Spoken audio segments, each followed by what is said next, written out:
Hello, Partnering for Vaccine Equity Learning community members, and welcome to this afternoon's orientation session. I'm Bridget Courteau, the Director of Group Learning for the Learning Community, and on behalf of our team at the Urban Institute, thanks for joining us for this brief introduction to what the Partnering for Vaccine Equity, or PAVE, as you'll hear us call it for short, what the learning community is all about. Before we go further, I will do a very quick review of how the session will work. So you have all been muted upon entry to the session. Please stay on mute unless you're speaking so that we can keep going without accidental interruptions. We do offer live interpretation from English to Spanish during our events, including this one. So if you'd like to listen to the Spanish language channel, simply click on the globe icon in your Zoom taskbar at the bottom of your screen.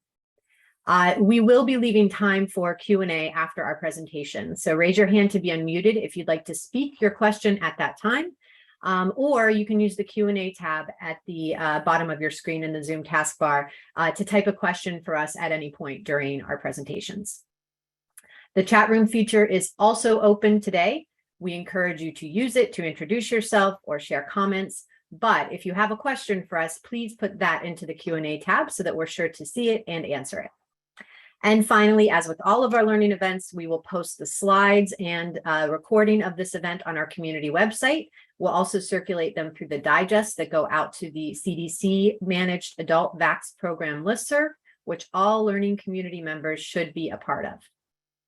And if you have any technical difficulties at any point during the session, send an email to our community manager's inbox. That's listed here. It's vaxequitylearning@urban.org. Next slide. So I already introduced myself, and for today's orientation session, I'll be sharing the stage with my teammate and our website community manager, Luis Gallardo. Okay, next slide. We're going to be very quick about our speakers' intros so that we can get right to the point of our orientation. So here's a very quick look at how we will spend the rest of our time together. So first, I'm going to provide a brief overview of what the learning community is and what we offer to our members. And then I'm going to hand things over to Luis to review the components of our digital learning community onboarding toolkit and make sure you know how to find those materials. And then Luis will also provide a live demonstration of the learning community website's main features before we end with time to answer any questions that you may have. Next slide. Okay, so for our overview. As learning community manager, our aim is to provide you, learning community members, with space and opportunities to connect with each other and with subject matter experts, so that you can share promising practices and strategies that will help you implement program activities and achieve your own goals around increasing vaccine coverage. Over the course of our project, we're also documenting what works and building a set of resources to support longer-term efforts to improve vaccine equity. Next slide. And here's how we're trying to achieve these objectives. We've created and we now manage a website for the learning community. It's a private site. You do need an account to access it. And Luis is going to share a lot more about the website and its features shortly. So that's as much as I'm going to say about that. We also plan and carry out group learning events. So these are virtual events that range from large webinars and panel presentations to smaller group Ask the Expert sessions to training workshops. We offer about 4 events a month on average. And they're typically open to all PAVE-funded organizations and others working on vaccine equity. Topics include addressing misinformation, training trusted messengers, partnering with other organizations in your community to advance your vaccine equity work, the science behind vaccines, and a whole lot more. We offer live interpretation into Spanish at all of our events, and we also record everything and share materials from an event on our website after the fact. And that includes both English and Spanish recordings, plus any presentation slides or other materials that are shared during the session. We coordinate 3 communities of practice. These are subgroups of learning community members that serve a common priority population. These groups are driven by their learning community members who form the steering committees, set the agendas, and decide what they want to discuss or work on. Our team simply facilitates the groups and helps with the coordination. So they're truly member-driven, or that's what our aim is. And currently the 3 COPs, which is the acronym we have for communities of practice, the 3 COPs we have running are for African-American, African diaspora serving organizations, Hispanic or Latinx serving organizations, and organizations serving Asian American, Native Hawaiian, Pacific Islander, American Indian, and Alaska Native populations. And finally, under what we call our Promising Practice Initiative, we are providing grants to and are working with 18 learning community members on short-term projects to implement and study a promising practice in one of 3 areas to advance vaccine equity, either community-based outreach, social media, or hosting vaccine events. So that's just a real quick snapshot of our primary activities. And now I'm going to hand things over to Luis for the rest of the orientation session. Thank you, Bridget. And hi, everyone. My name is Luis, and we're just going to go through the website and do a little bit of the summary for the onboarding toolkit that Bridget mentioned. So as we can see from Bridget's part of the presentation, there are a lot of moving parts within PAVE. So we created this digital toolkit to help partners familiarize themselves with the learning community and PAVE broadly. So we'll be going through the guide during the session, but of course, feel free to download the files that seem most useful and follow along in the meantime. The files are all available in Box, which Bridget will be sending in the chat shortly. And we are currently working on a page in the learning community where they will be permanently housed. And some of these fact sheets and documents are fixed and finalized, but we will continue to update these resources as time progresses, and we're currently in the process of translating all our materials into Spanish, and we'll have that hopefully by the end of this week. So we're going to go ahead and get started on the general community resources that exist in the toolkit. So here are some screenshot examples of what's in there. So to the left is the About the Learning Community fact sheet that broadly covers information about PAVE partners, such as organization types, geographic region, and program activity priorities. And to the right is a screenshot of the frequently asked questions document that covers the learning community website, group learning events, communities of practice, and the Vaccine Resource Hub website, some of the things which Bridget covered previously. And here are some screenshot examples of more learning community specific resources. So to the left is the 2 website fact sheet. PAVE partners use the same login for both sites, the vaccineequity.urban.org site and then the Vaccine Resource Hub site. But this fact sheet to the left lists some of the differences between the 2 websites. And we also have a representative from the VRH, or the Vaccine Resource Hub today, in case there are any VRH specific questions later, which they can answer. And to the right is an example of one of the many tutorials in the toolkit. The tutorials cover some of the site basics, like how to update your profile picture, register for an event, search in the peer directory, and more. But now we're going to go ahead and get started on the live demo. So I'm going to stop sharing my screen for a minute while I pull this up.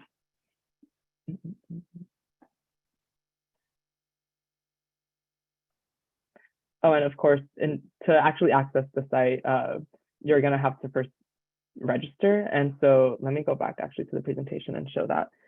So when your account is created, you'll receive an email from info@vaccineresourcehub.org, which is highlighted up above in the screenshot.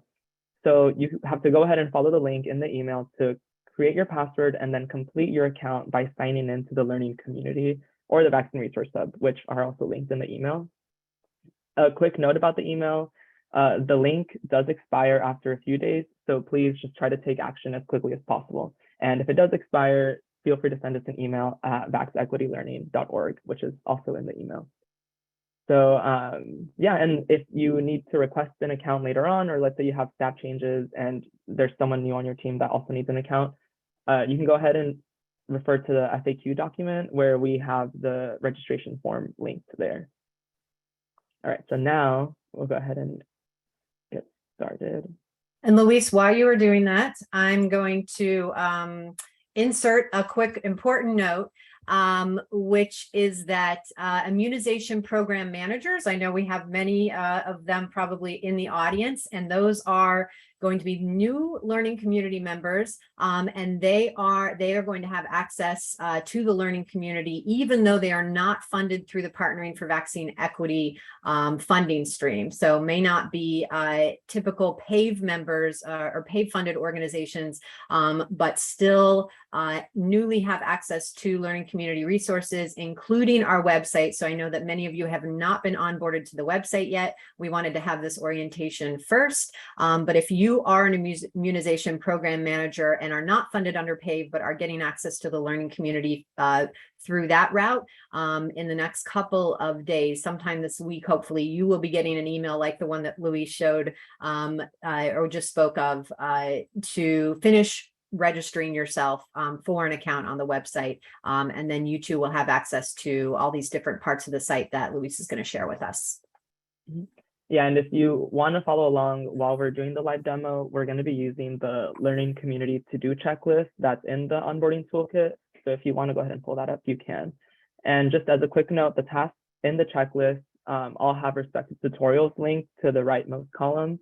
And so we won't be going through the tutorials during this session, but we do want to show you the website pages where you would complete the task. So if you already have an account in the learning community, feel free to log in and follow along. But if not, we hope that you're able to take some time and complete these tasks at your own pace. And now I'll go ahead and pull up the website. So here you can see is our home page. I'm gonna, some of these features, since I'm an admin member, up here, but I'm gonna go ahead and transition into the member account.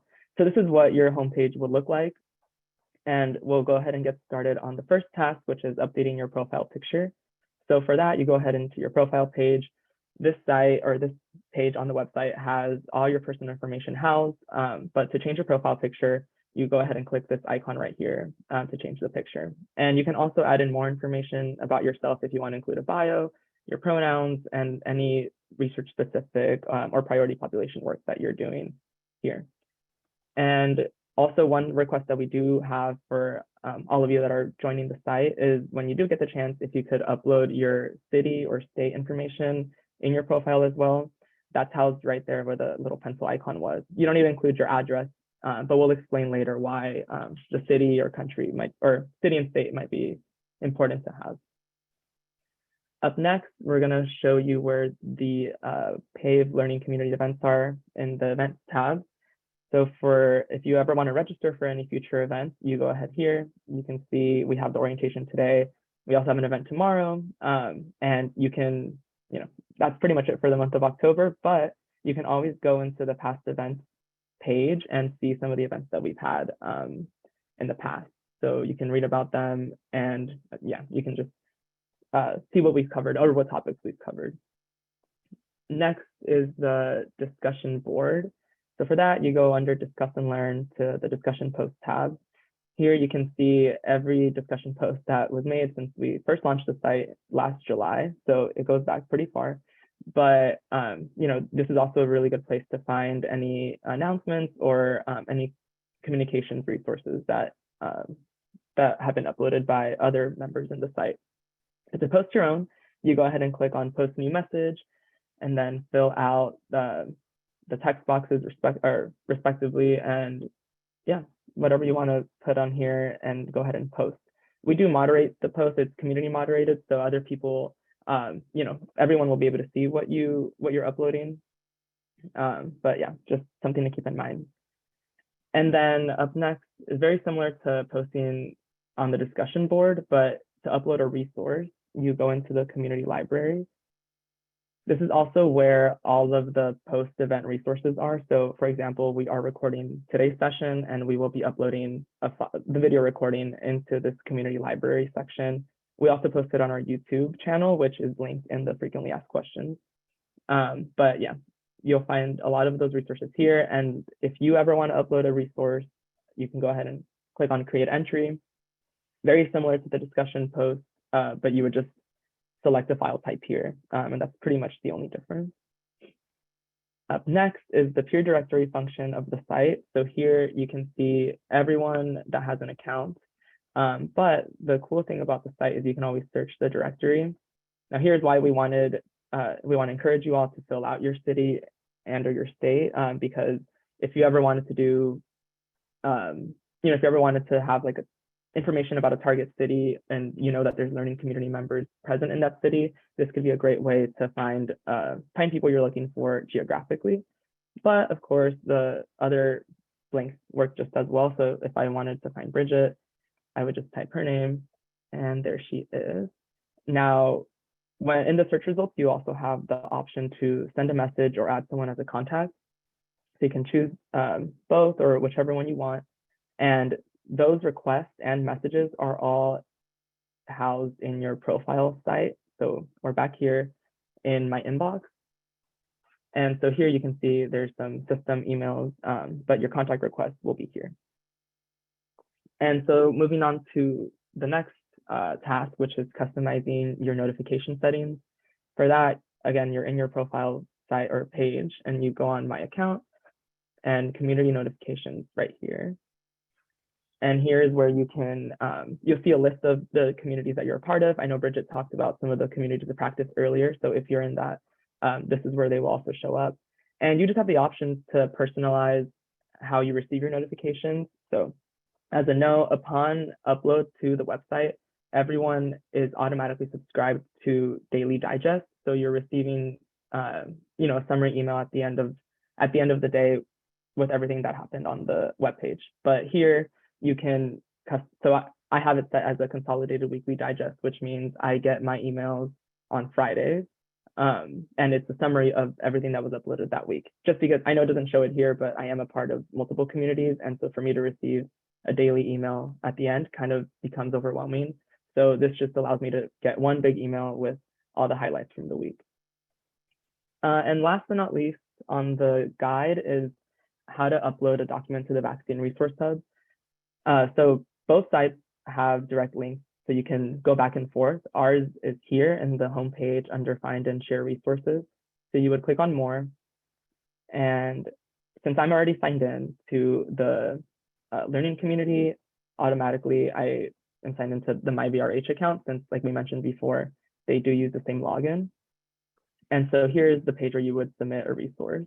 And if you want to go back to the learning community, I mean, I could just click the tab up here, but again, it's very easy to go back and forth between the two. And that's pretty much it on the live demo. But let me go back to the PowerPoint presentation.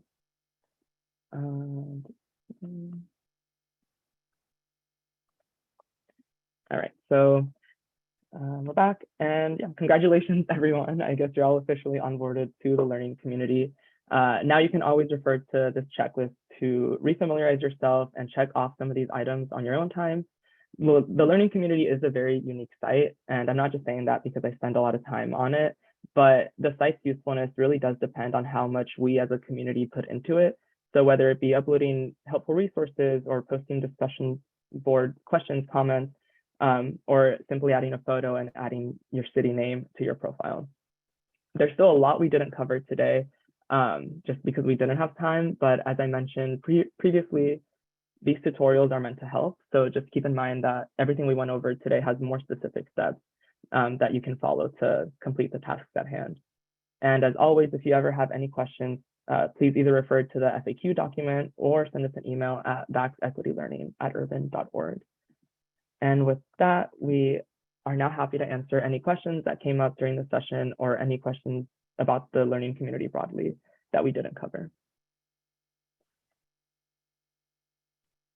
Thank you, Luis. Yes, we really wanted to keep this orientation session to a very manageable time so everyone could fit it in their schedule, and also make sure that we had time for Q&A. So yes, forgive us for being very brief in walking you through the site and talking about some of the different learning community components.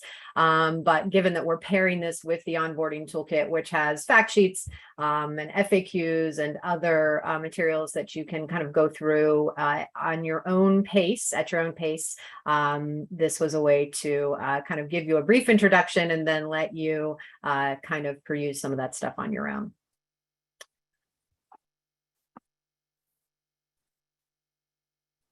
So I see Melanie's question coming through in chat. So if you're needing a little more time to get required reporting documents, if we're in communication about this, is it okay? So I believe this question is about your quarterly reports or other reports that would be due to maybe your national organization, if you're a subrecipient through the pay funding, or to CDC, if you're a national organization like Urban is that's working through PAVE.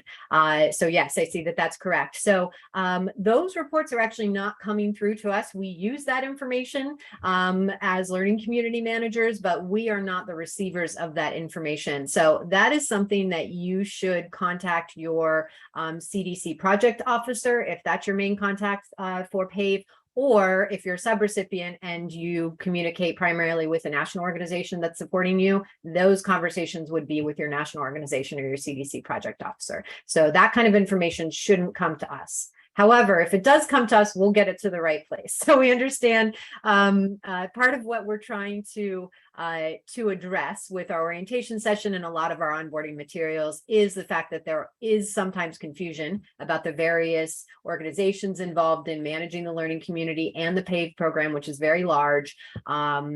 And has a lot of different pieces and lots of different people supporting you. So that's part of our kind of FAQs addresses that to try to explain who's who. And the very last question on the FAQ actually is, who should I contact about what? And then list out a few of the primary organizations like the Urban Institute, and making sure that you know how to reach different people for different learning community components.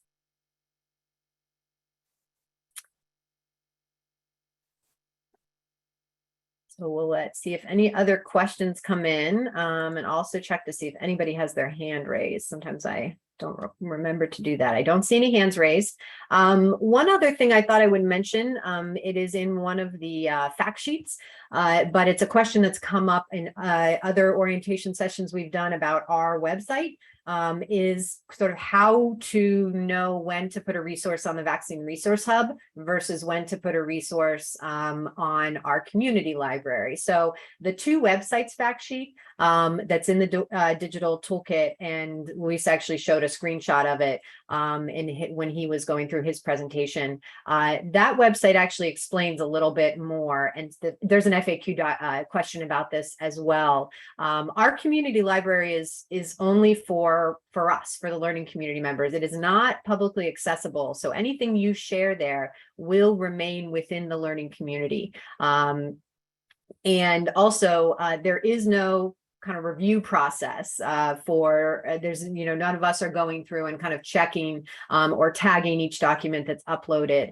The Vaccine Resource Hub, on the other hand, is a publicly accessible website. If you put a resource there, it will be reviewed by the VRH team. For accuracy, it will be tagged with a few different tags to help people find it. And then it will be available to the world. So to really get your resource out there to as many people as possible, we recommend uploading it to the Vaccine Resource Hub and sharing it that way. If you have something you want to keep within the learning community for whatever reason, then our community library is a good place for it.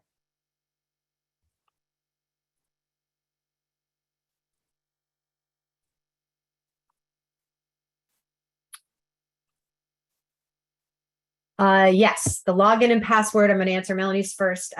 It works for both, right? So we do have we're integrated sign-on between the two websites. So the same login should work in either spot. And I believe, is it, Luis, correct me, but if you navigate to the Vaccine Resource Hub from our site, are you already logged in? I know we talked about this yesterday. Yeah, so it should be very easy if you're already in one site. You don't even have to enter it in again. Katie asked, is there a way to look at the resources for the different COPs if you work with all the subgroups at the same level? So if you're part of one community of practice, could you still have access to the other community of practices resources, even though you aren't technically a member? So to back up a minute, we did ask, and we do ask if you want to join a community of practice that you choose just one to focus your energies on. And so we did suggest that you might have other people on your team that could go to another, could join another, but that you individually choose just one of them. And there are there have been some joint kind of meetings, and I think there will be more of those where communities of practices can get together. But right now the workspaces for those communities of practices are just closed to those members there. So there is no way, if you're in one, to access resources that might be saved in the private workspace of another at this time.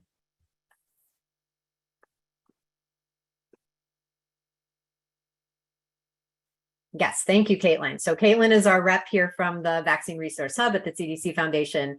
And that's a really good point. If really you're trying to look at materials that are for a specific target population, the VRH is the best place to go for that.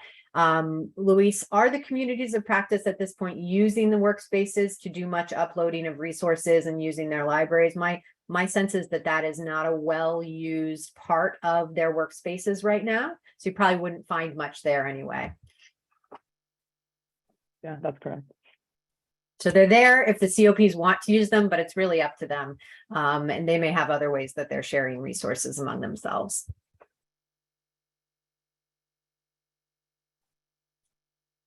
Okay, we're almost at 12:30, so I think let's go ahead. Questions can still come in and we'll answer them, but let's go ahead and move to, we have just couple more things for you all. So we do ask you to fill out a satisfaction poll at the end of every event. This is one of our, speaking of performance reports, this is one of our performance reporting measures as your group learning manager. So please take a moment, if you don't mind, to fill out that poll.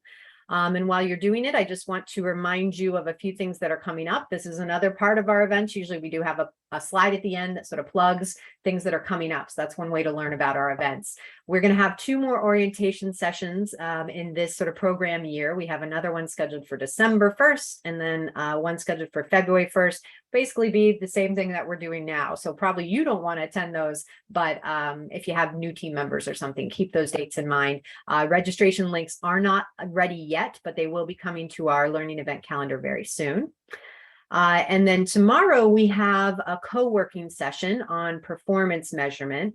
Very briefly, these co-working sessions are 2-hour work blocks where there's a facilitator and some urban staff on hand.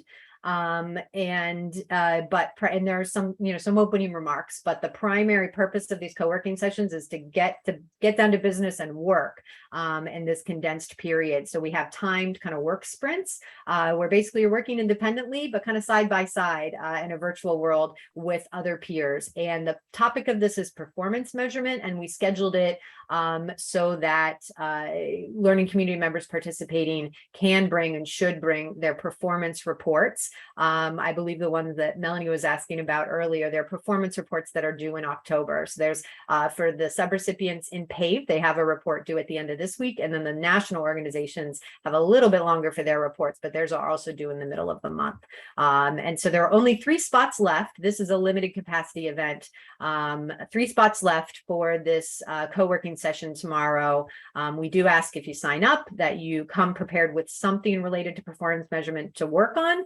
We suggest your performance reports, your quarterly reports, and that you come with something to work on, and that you plan to be there for that entire 2-hour block. Happy to answer more questions about that if people have questions about the co-working session. And I'm going to chat the link actually too, since you all will need that if you want to register.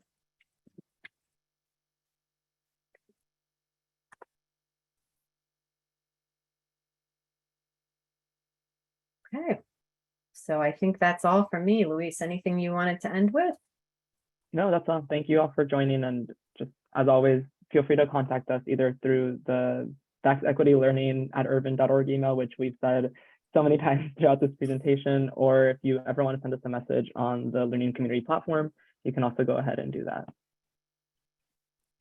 You're very welcome. And if you want to send a message through the Learning Community platform, Luis is definitely the best person to send that message to. He is, as you can tell, very familiar with the website and using it daily, probably hourly sometimes. And so that'll be the easiest, fastest way to get an answer and get assistance.